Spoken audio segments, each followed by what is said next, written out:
যে আমরা ন্যারেশন নিয়ে আলোচনা করব। তো ন্যারেশন আসলে একটু কঠিন, বাট গ্রামারের সবচেয়ে গুরুত্বপূর্ণ যে টপিকটি যেটা টাচ করলে মোটামুটি হলেও মার্ক পাওয়া যায় তার মধ্যে ন্যারেশন একটি। হ্যাঁ, ভুল হয়েছে বাট তুমি টাচ করছো, লিখছো মোটামুটিভাবে, যতটুকু জানা আছে সেখানে তুমি মার্ক পাবে।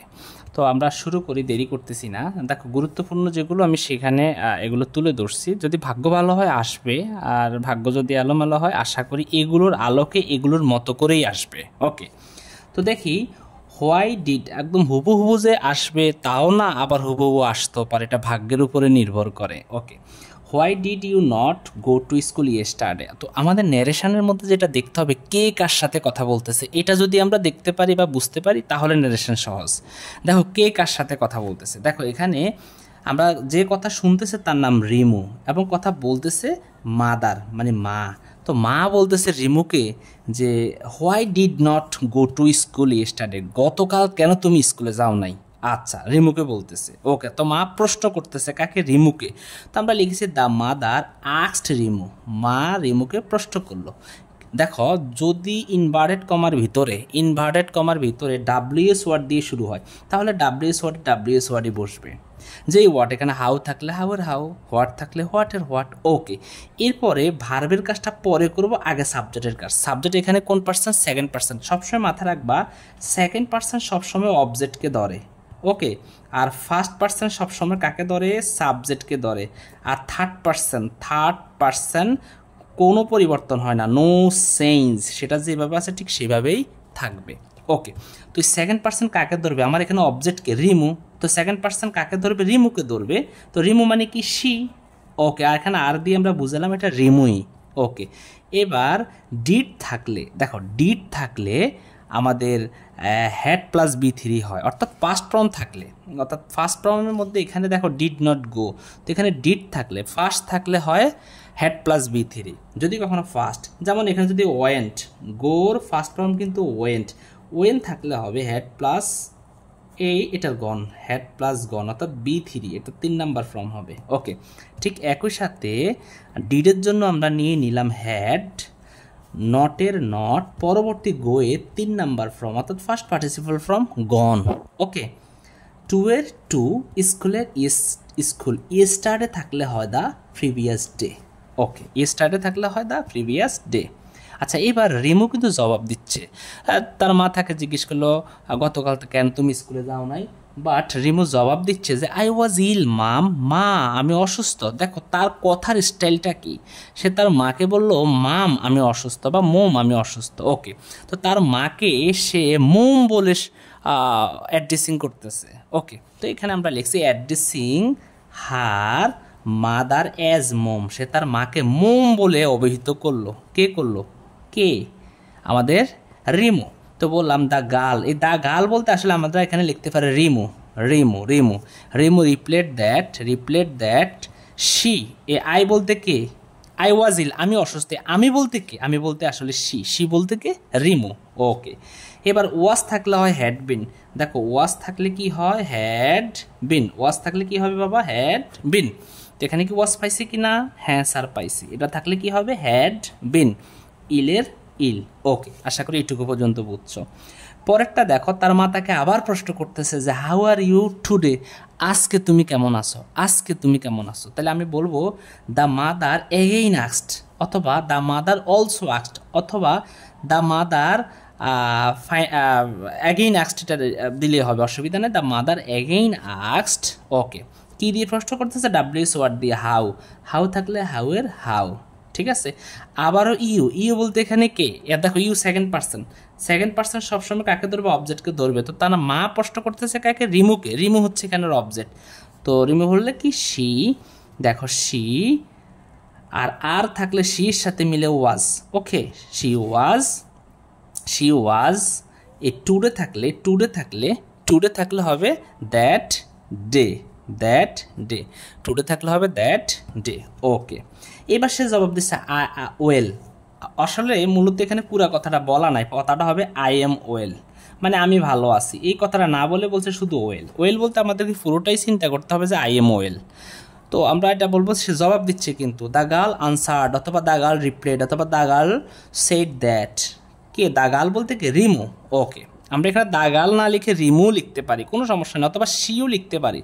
শি আনসার্ড, শি বলতে কে Rimu, answered that she was well. She was বলতে আই এম ওয়েল, তো আই মানে কি রিমু শি, আর এম থাকলে হয় ওয়াজ, শি ওয়াজ ওয়েলের ওয়েল, শি ওয়াজ ওয়েল। অনেক ক্ষেত্রে এরকম ছোটো ছোটো করে দেওয়া থাকবে সরি, সরি মানে কি আই এম সরি, ওকে, তো আই হবে, এরকম ছোটো ছোটো করে দেওয়া থাকলে তোমাকে এভাবে বাইর করতে হবে।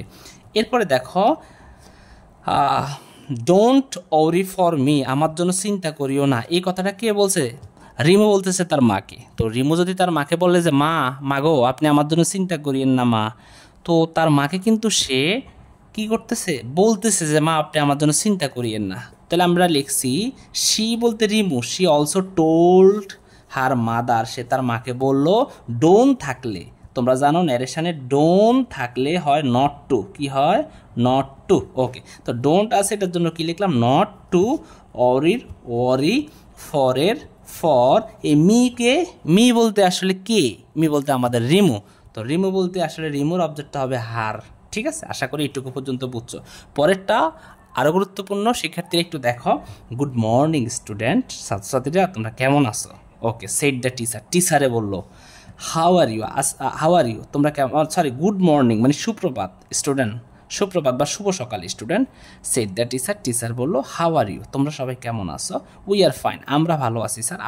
স্যার হোয়াট অ্যাবাউট ইউ, আপনি কেমন আছেন? আই এম ফাইন টু, আমিও ভালো আছি। প্লিজ সিট ডাউন, তোমরা বসো। Have you prepared your lesson, তোমরা কি তোমাদের পূর্বদিনের যে লেসনটা সেটা মানে শেষ করেছো? দ্য টিচার আস্কড, শিক্ষক প্রশ্ন করলো। Sorry sir we have not prepared our lesson, they replied, তারা জবাব দিল।